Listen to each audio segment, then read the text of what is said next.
So starting with a little bit of orthopedic humor, we always like to have our patients' backs, but not really literally. We do like to use whatever we can to keep them straight and stable. Communication in orthopedics, a lot of it is just terminology that we really need to kind of look at what we say. We use very technical terms, and often the concepts we're discussing are emotional and scary. It's helpful to have repeated discussions early on with the patients about what might happen in the future, try to anticipate potential problems and discuss them as they evolve. It's often good for the patients to have second opinions from others to find out what the options are. And we always like to use visuals, which are available in x-rays and also props and things that we use to implant in some patients can help them to understand what exactly we're talking about. This is one of my favorite diagrams from Mercer Rang.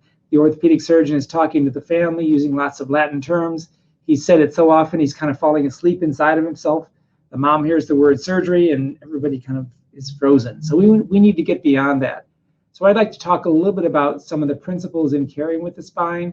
The spine, as you know, is composed of 25 stacked vertebrae, actually 26 if you include the skull.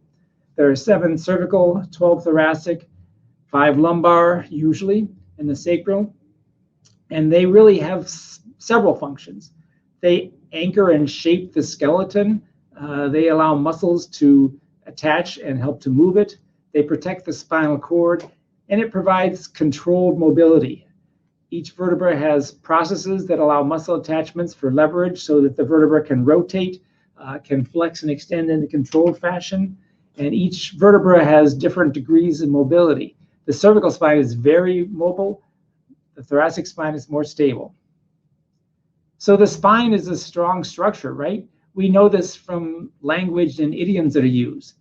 You may tell somebody to show some backbone. You may say that he or she has a lot of spine, indicating that they are strong and stable. But in fact, the spine is not that, especially in a young child.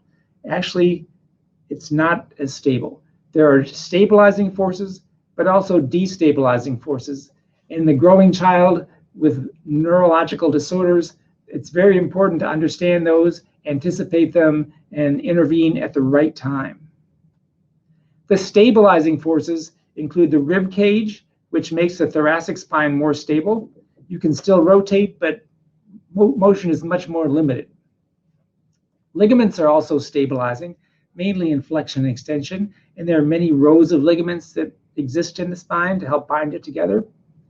And most importantly, muscles are great stabilizers of the growing spine. They require complex coordination by the brain, by the nervous system, by the spinal cord, and the level of AFM determines the ability of this large and complex muscle complex to keep the spine stable as the spine grows. The destabilizing forces are growth, gravity, and osteoporosis. Growth in the young child may be 30 centimeters or more, and it occurs especially in the adolescent growth spurt and the early childhood growth spurt. This is the most important force that we have to control in our patients. Gravity is also a force in older patients, which over time may develop osteoporotic curves or rotational curve.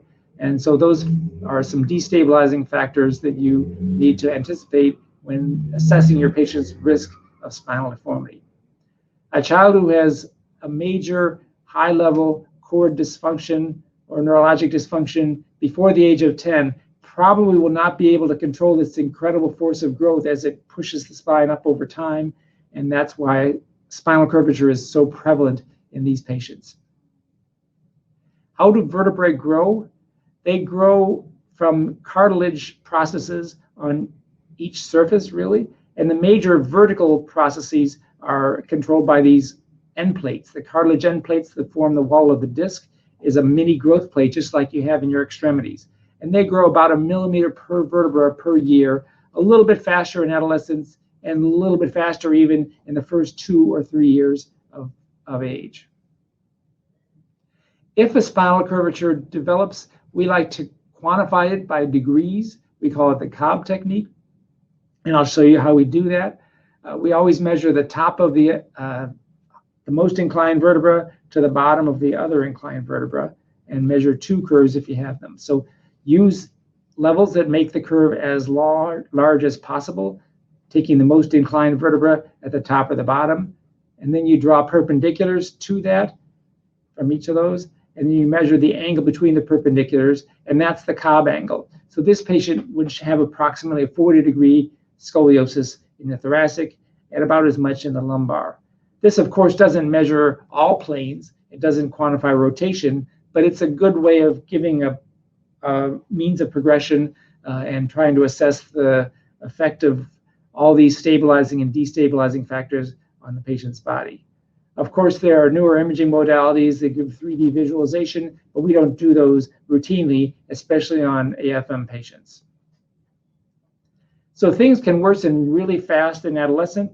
This is a patient who had a neurologic disorder, and it was straight at birth, relatively well controlled at 4, age 8 starting to get a little bit worse, and then through the adolescent growth spurt, it just got really out of control. So that again illustrates the effect of growth, which initially was able to be controlled, and once it reaches a tipping point, the muscles just can't handle it.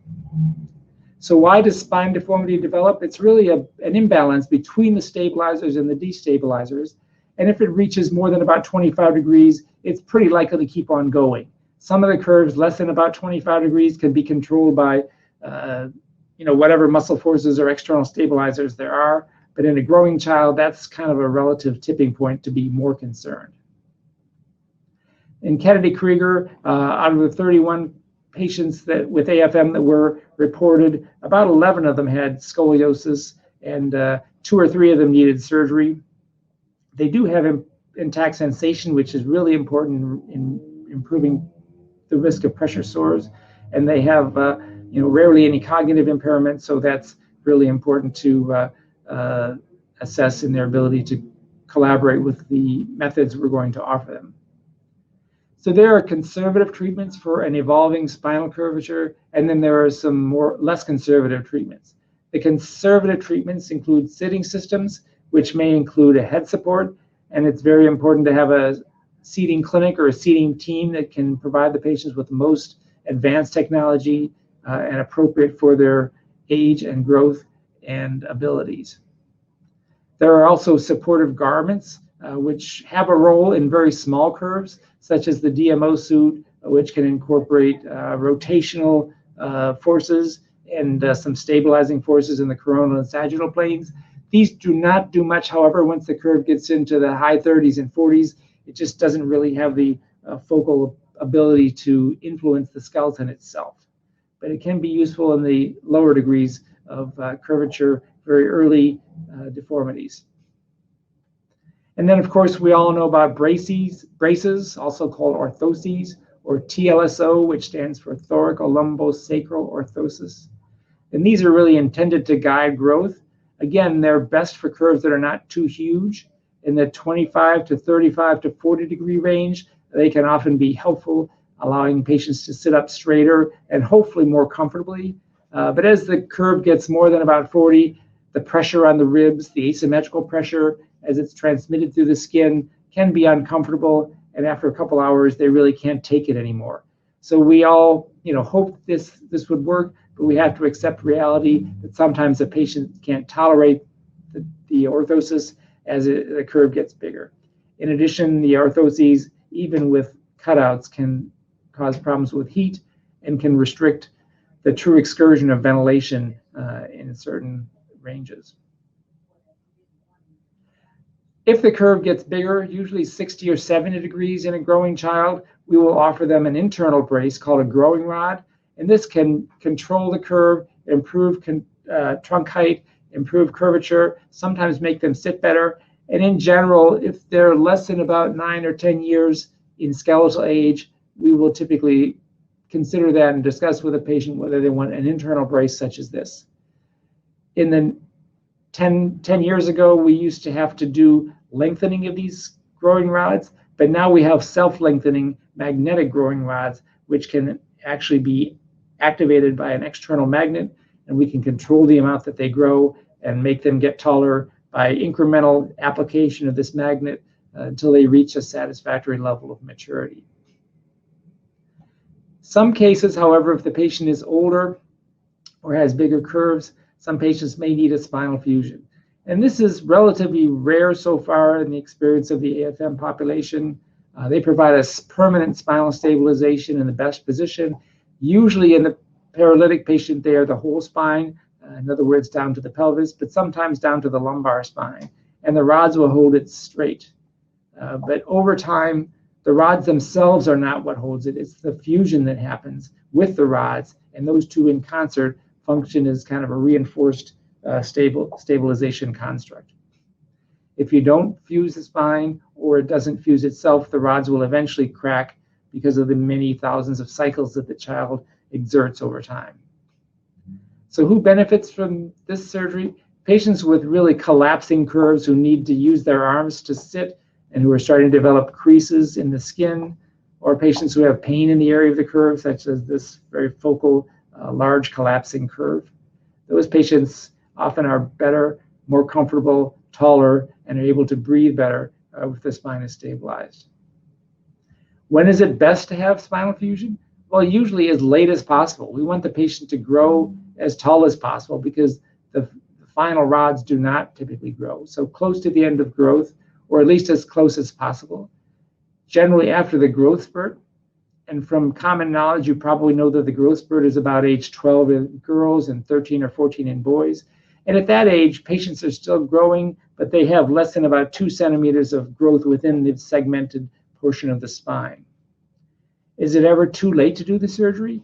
No, you can do it even later, but it just becomes more difficult and risky as the patients get older and the curve gets bigger and they get stiffer. So we like to time it, in a patient who needs surgery so that they are as close as possible to the end of growth, but not letting the curve get too big or the patient get too stiff, such that the surgery becomes a much bigger burden.